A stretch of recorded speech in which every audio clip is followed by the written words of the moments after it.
স্বাগত জানাচ্ছি আমি মোহাম্মদ বেলাল হোসেন। আজকের টিউটোরিয়ালে তুলে আনার চেষ্টা করব সারা বিশ্বে যতগুলো ইউটিউবার আছে সফলতার হার কত শতাংশ, ব্যর্থতার হার কত শতাংশ, সেই সাথে আমি আপনাকে একটা পূর্ণাঙ্গ রোড ম্যাপ তৈরি করার চেষ্টা করে দেব, একটা পূর্ণাঙ্গ গাইডলাইন্স দেওয়ার চেষ্টা করব, যে রোড ম্যাপটা অনুসরণ করলে আপনি অনেকটাই ইউটিউবিং এর সফলতার পথ খুঁজে পাবেন।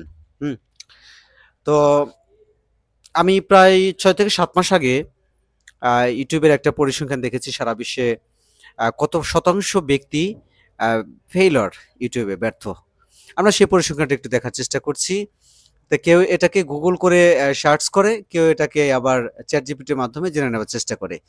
তো আমি কথা না বাড়িয়ে, যেহেতু আমি চ্যাট জিপিটির কাছে যাব, তাহলে নিঃসন্দেহে আমি আগে পৌঁছে যাওয়ার চেষ্টা করছি চ্যাট জিপিটির কাছে। হ্যাঁ, বাস পেয়ে গেছি। এই তো চ্যাট জিপিটি। বাস এটাকে আমি একটু ওপেন করে নেই। ওপেন করে নেওয়ার পর চ্যাট জিপিটির সাথে একটু কথা আছে। হ্যাঁ,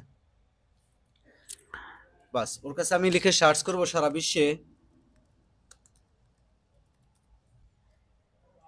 বিশ্বে কতজন ইউটিউবার আছে, এটা আগে ওর কাছ থেকে জেনে নেব। আমি একটু যারা যারা মোটামুটি ভাবে একটু ধৈর্যের সাথে দেখবেন, তাদের জন্য একটা পূর্ণাঙ্গ গাইডলাইন্স হবে, রোডম্যাপ হবে। আর যারা দেখতে পারবে না, তাদের জন্য এটা কখনোই পূর্ণাঙ্গ গাইডলাইন্স হবে না। হ্যাঁ, সঠিকভাবে বলা সম্ভব না সারা বিশ্বে কতজন ইউটিউবার আছে, এই ধরনের চিহ্নিত পরিসংখ্যান পাবলিক ভাবে নেই।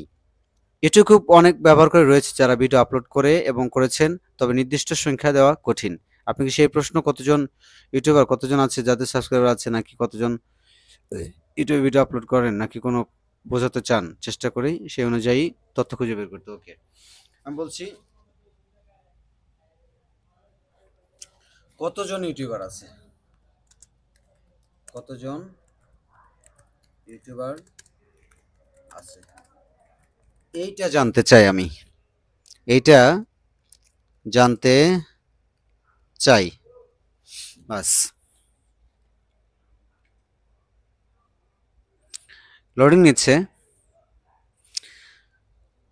দেখতে পাচ্ছেন একটা পরিসংখ্যান তারা দিয়েছে। আমার পাওয়া তথ্য অনুযায়ী বর্তমানে বিশ্বের প্রায় 65.3 মিলিয়ন ইউটিউব কন্টেন্ট ক্রিয়েটর বা ইউটিউবার আছে। তবে মনে রাখতে হবে, ইউটিউবার বলতে কি ধরনের ব্যক্তি গণ্য করবেন সেটা নির্ভর করে। হ্যাঁ, কে ভিডিও নিয়মিত আপলোড করেন, শুধু একটি চ্যানেল আছে, সক্রিয়ভাবে কন্টেন্ট তৈরি করেন ইত্যাদি। নিয়মিত ক্রিয়েটরদের মধ্যে এই সংখ্যা হবে, কিন্তু সব চ্যানেলের সংখ্যা বা ব্যবহারকারীর সংখ্যা আলাদা আলাদা হতে পারে। হ্যাঁ, তো যাই হোক, এবার আমরা জেনে নেওয়ার চেষ্টা করব শতকরা কতজন ইউটিউবার ব্যর্থ। তারপর আমরা একটা রোড ম্যাপ দেব। একটু সাথে থাকবেন আমার। শতকরা কতজন ইউটিউবার ফেইল। আমি লিখে সার্চ করলাম শতকরা কতজন ইউটিউবার ফেইল। আমি মনে হয় লিখতে একটু ভুল করেছি। আমি আবারও একটু সার্চ করছি, সাথে থাকবেন আমার। আমি এটাকে কপি করে পুনরায় আবার দেওয়ার চেষ্টা করছি।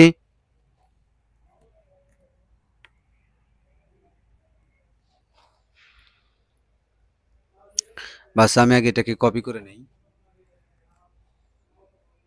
কপি হয়ে গেল, পেস্ট করে নিলাম। এখানে আমি একটু বানান মিস্টেক করেছি।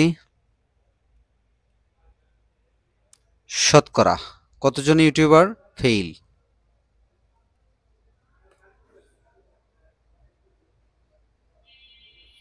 ইয়েস, বাস্তবতা সরাসরি সঠিক সংখ্যা নেই, কিন্তু ইউটিউব বিশ্লেষণ ও রিপোর্ট অনুযায়ী কিছু বাস্তব তথ্য নিচে দিচ্ছি। দেখতে পাচ্ছেন, ইউটিউব চ্যানেল খুলে ভিডিও আপলোড করেছে এই শতাংশ 100%, যাদের সাবস্ক্রাইবার 1000-এর নিচে এটা শতাংশ 90%, যাদের ভিডিওতে গড় ভিউজ 100-র নিচে 80%, যাদের চ্যানেল 6 মাসের মধ্যে বন্ধ বা নিষ্ক্রিয় হয়ে গেছে 60-70%, যাদের মনিটাইজেশন আয় শুরু হয়নি এমন আছে 95%। কারা ফেল করেছে? সাবস্ক্রাইব বাড়ে না, ভিডিওতে ভিউ আসে না, ইউটিউব থেকে আয় হয় না, নিয়মিত ভিডিও আপলোড দেওয়া বন্ধ করে দেয়, এসব মিলিয়ে 90% ইউটিউবার প্রথম 1 বছরে হাল ছেড়ে দেয়। এই তো মোটামুটিভাবে এটা থেকে আমি গত গত 6 মাস আগে যে গুগল ক্রোম ব্রাউজার থেকে যে একটা পরিসংখ্যান পেয়েছি, তাতে করে 96% ইউটিউবার ব্যর্থ, অর্থাৎ সারা বিশ্বে 4% ইউটিউবার সফল। তো এইখান থেকে একটা পরিসংখ্যান পাওয়া গেল। এখানে চ্যাটজিপিটির কাছ থেকে যে পরিসংখ্যানটা আমরা পেয়েছি, তাতে করে 90% ইউটিউবার প্রথম 1 বছরে হাল ছেড়ে দেয়, অর্থাৎ তারা ব্যর্থতায় পর্যবেসিত হয়। আর গুগলের তথ্য মোতাবেক 96% টোটালি একজন ইউটিউবার ফেল করে সে। তো এখন আমাদের যে ব্যর্থতার যে কারণ, এই ব্যর্থতার কারণগুলো আমরা একটু রোড ম্যাপ করে তুলে ধরার চেষ্টা করি বা একটু লিস্ট করার চেষ্টা করি। প্রথমত কারণ হচ্ছে আপনি যে ক্যাটাগরি চ্যানেলটা ক্রিয়েট করেছেন সেই ক্যাটাগরিতে ভিডিও আপলোড করছেন কিনা এটা আপনাকে জানতে হবে। দ্বিতীয়ত, আপনি টাইম টেবিল মেইনটেইন করে ভিডিও আপলোড করছেন কিনা, মানে সময় মতো প্রতিদিন না হোক সপ্তাহে যদি 3টা লং ভিডিও আপলোড করে থাকেন, তাহলে প্রত্যেকটা সপ্তাহে 3টা ভিডিও আপলোড করছেন কিনা লং ভিডিও, সেদিকে আপনাকে চোখ রাখতে হবে। তৃতীয়ত, সবচেয়ে ডেঞ্জারাস যে মোমেন্ট সেটা হচ্ছে থাম্বনেল ফল্ট করেছে কিনা, অর্থাৎ থাম্বনেলের সাথে টাইটেল আপনি ঠিক রেখেছেন কিনা, সামঞ্জস্যপূর্ণ রেখেছেন কিনা। চতুর্থত, আপনার যেটা কপিরাইট কোনো প্রবলেম আছে কিনা, হ্যাঁ, এ ধরনের কোনো কপিরাইট প্রবলেম আছে কিনা। তারপরে হচ্ছে আপনার কন্টেন্টের টপিক এবং কোয়ালিটি দুটোই হাই লেভেলের কিনা। এই বিষয়বস্তুগুলো হচ্ছে ব্যর্থতার অন্যতম কারণ। তো এগুলো যদি ব্যর্থতার অন্যতম কারণ হয়ে থাকে, তাহলে সফলতার দিকে যদি আমরা প্রশ্ন তুলি, তাহলে আমরা নিশ্চিন্তে দেখতে পারবো। যেমন ব্যর্থতার যদি খাতা আমরা খুলি, আমি একজন ইউটিউবার, যখন আমি ইউটিউবিং স্টার্ট করি, এই যে চ্যানেলটা আমার আছে ওয়াইটি স্টুডিওটা আমি একটা ওপেন করে নেই, কিছু একটা মিসিং হওয়ার কারণে আমি কিন্তু চ্যানেলের যে গতি অনেকটা রোধ হয়ে যায়। তো আমি তখন বুঝতে পারিনি যে আমি চ্যানেলের ক্যাটাগরি কি দিয়েছি আর কি করতে হবে। তো আমরা এবার সফলতার রোডম্যাপটা তুলে ধরবো, তার আগে আমি আমার চ্যানেলটাকে একটু দেখিয়ে দিচ্ছি। ওয়াইটি স্টুডিও থেকে ওয়াইটি স্টুডিওটা ওপেন করার চেষ্টা করছি, একটু সাথে থাকবেন, লোডিং নিচ্ছে। বাস, এটা ওপেন হয়ে গেল। এই যেখানে ওয়ার্নিং দিয়েছে একটা, আসলে ওয়ার্নিং আর স্ট্রাইক আর হচ্ছে কপিরাইট, এগুলো কিন্তু ভিন্ন ভিন্ন জিনিস। এই বিষয়টা আপনি মাথায় রাখবেন সবসময়। ওয়ার্নিং, স্ট্রাইক আর কপিরাইট এগুলো একই জিনিস না, এগুলো আপনি সবসময় মাথায় রাখবেন।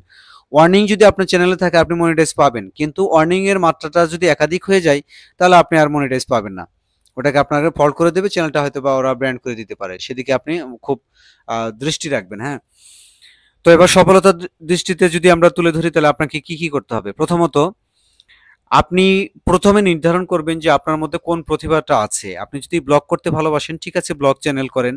ইউটিউব কিন্তু বলে দেয়নি যে যারা নিউজ চ্যানেল করে অথবা যারা টেক রিভিউ চ্যানেল করে অথবা যারা এডুকেশন চ্যানেল করে তাদের চ্যানেলে আয় বেশি হবে, আর আপনি যারা ব্লগিং চ্যানেল করছেন আপনার চ্যানেলে আয় কম হবে। ইউটিউব এমন কথা কখনো কোনো চ্যানেলে বলে দেয়নি বা কোথাও বলে দেয়নি। ইউটিউবের অ্যালগরিদম এমনটা ধরে না, বরং ওরা ধরবে আপনার চ্যানেলটা প্রপারলি এসইও করা আছে কিনা এবং চ্যানেলের ক্যাটাগরি কি নির্ধারণ করেছেন, সেই ক্যাটাগরি অনুপাতে কোন ধরনের ভিডিও আপলোড করছেন। ইউটিউব অ্যালগরিদম সবসময় এটা ধরবে। তারপর আপনাকে ধরবে হচ্ছে আপনি পরিমিত বোধ বজায় রেখে ভিডিওগুলো আপলোড করছেন কিনা, এটা ধরবে। এরপর আপনাকে ধরবে আপনার কন্টেন্টের কোয়ালিটি ঠিক আছে কিনা, এটা ধরবে। আপনার কন্টেন্টের ভিডিও কোয়ালিটি যদি লো কোয়ালিটির হয় এবং ভয়েস কোয়ালিটি যদি লো হয়, তাহলে অ্যালগরিদম সেটাকে খুব বেশি প্রায়োরিটি দেয় না। তৃতীয়ত, আপনি সাবস্ক্রাইবার বা ওয়াচ টাইম এগুলো ক্রয় করেছেন কিনা, আপনার সাবস্ক্রাইবারগুলো অর্গানিক কিনা। হ্যাঁ, ফেক, একাধিক যদি ফেক থাকে তাহলে সেখান থেকে আপনাকে মানে ওরা এমনভাবে রিফিউজ করবে যে আপনার রিচ ডাউন করে দেবে চ্যানেলটা খুব সহজে, যেটা আপনি ধরতেও বা বুঝতেও পারবেন না। এমনিতেই দরিদ্র পীড়িত যারা দেশের ইউটিউবার, তাদের অনেক স্ট্রাগল করে প্রতিষ্ঠিত হতে হয়। তার উপর যদি এই ধরনের কোনো ফল্ট পায়, ইউটিউব কখনো আপনার এগুলো অ্যাকসেপ্ট করবে না। আর উন্নত বিশ্বের ইউটিউবারদের যদি ধরেন যে আমি একজন আমেরিকান ইউটিউবার, তাহলে ওরা কিন্তু বুঝবে যে আমি একজন আমেরিকান ইউটিউবার, আমার অ্যালগরিদমে আমার চ্যানেলটাকে ওরা কোনভাবে গ্রোথ করাবে এটা ওরা বোঝে। আপনি একজন বাংলাদেশের ইউটিউবার, আমি বলছি আমাদের চাইতে অনেক লো কোয়ালিটি ভিডিও মেক করে আমেরিকান বা ইংল্যান্ডের বা অন্যান্য উন্নত বিশ্বের ইউটিউবাররা প্রতিষ্ঠিত, আমাদের চেয়ে দুর্বল কন্টেন্টের। তো আপনি হাই কোয়ালিটির দিকে চোখ রাখবেন, কপিরাইট ক্লেম এড়িয়ে চলবেন। আপনার চ্যানেলে ওয়ার্নিং, স্ট্রাইক বা কপিরাইট আছে কিনা, সেই বিষয়গুলো অন্য কোনো ভায়োলেশন আসে কিনা, সেগুলো আপনি এড়িয়ে চলবেন। হ্যাঁ, এর পরবর্তীকালে আপনি অতিমাত্রা লাইভ স্টার্ট করবেন। মানে আপনি ধরেন সপ্তাহে 3টা লং ভিডিও আপলোড করেন, সপ্তাহে যদি 2টো করে শর্টস হয় তাহলে 14টা বা 16টা শর্টস আপলোড করবেন। আর বাকি যে সময়টুকু এমন একটা টাইম বেছে নেবেন যে টাইমটাতে আপনি পর্যাপ্ত পরিমাণে অডিয়েন্স পেতে পারেন এমন একটা টাইম বেছে নিয়ে আপনি প্রায় ১ ঘন্টা থেকে শুরু করে ৩ ঘন্টা পর্যন্ত লাইভ করবেন। তাতে করে আপনার চ্যানেলের গ্রোথ অনেকটা বৃদ্ধি পাবে। আমি তুলে ধরার চেষ্টা করেছি সফলতার রোডম্যাপ। ব্যর্থতা আমি Google Chrome ব্রাউজার থেকে যেটা পেয়েছি তাতে ৯৬% ইউটিউবার বিশ্বে ব্যর্থ। অর্থাৎ আমি শুধু বাংলাদেশে না বা ভারতে না পাকিস্তানে না, সারা বিশ্ব মিলিয়ে এই যে আমার চ্যানেলটা ওয়ার্নিং আসার কারণে আমি কিন্তু অনেক পিছিয়ে গেছি। একটা ট্রেনিং নিয়েছি ৩ মাসের সময় নিয়েছে। এখন দেখা যাক কি হয়। যদি এটাতে চ্যানেলের ব্র্যান্ড হয়ে যায় তাহলে কিন্তু ৩ মাস আমার লাইফ থেকে হারিয়ে গেল। এই যে এভাবে করে, করেই মানুষ পিছিয়ে পড়ে। তা আপনি আপনার জায়গা থেকে ঠিক থাকার চেষ্টা করেন, কোয়ালিটিফুল কনটেন্ট মেক করেন, চ্যানেলের ক্যাটেগরি অনুযায়ী ভিডিও মেক করেন, সেই ভিডিওগুলো আপলোড করার চেষ্টা করেন নিয়মিত আর লাইভ করেন। কোনো কপিরাইট আসতে পারে এমন কোনো ভিডিও আপনি কখনোই আপলোড করবেন না। তাতে করে চ্যানেল আপনার ৫ দিন যদি দেরি হয়, চ্যানেল দাঁড়িয়ে যাবে। কিন্তু কপিরাইট থাকলে আপনার চ্যানেল দাঁড়িয়ে গেলেও সেটা কিন্তু পিছিয়ে পড়বে। এ বিষয়টা আপনাকে মাথায় রাখতে হবে। সো আজকের মতো এ পর্যন্তই। ভালো থাকবেন সবাই। আল্লাহ হাফেজ।